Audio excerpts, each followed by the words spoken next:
Back here at home, as some northern tier voters headed to the polls today, some say they were caught off guard by what they saw on the ballot. WENY's Samantha Potter spoke with voters in the Sayre area on some of the confusion on this year's presidential primary ballot. Samantha? Yeah, Renata, compared to last week's New York primary, some Pennsylvania voters took a little bit more time at the voting machines.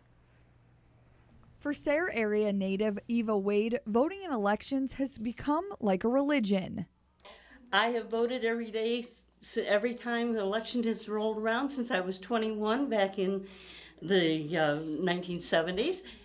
But when heading to St. John Lutheran Church in Sayre to cast her vote in the presidential primary, sections of the ballot caught her off guard.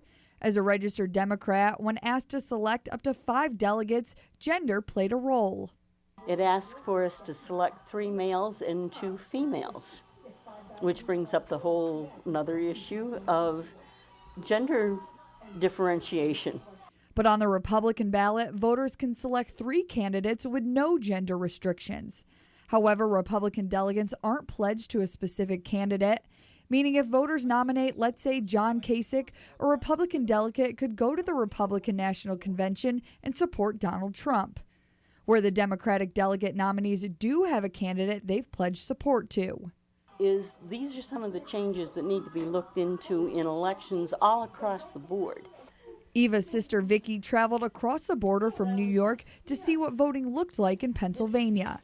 Besides electronic voting machines rather than paper ballots, Vicki noticed ballots in PA had a lot more on them.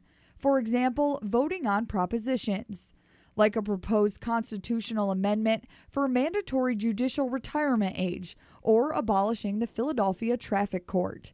She thinks ballots should be more uniform throughout the country. I would like to see total equality across the board as to having it the same all over. And many people at the polls were also surprised to learn it was a closed primary when they got to the machines, meaning they can only vote in the party they're registered to. Reporting in the studio, Samantha Potter, WENY News.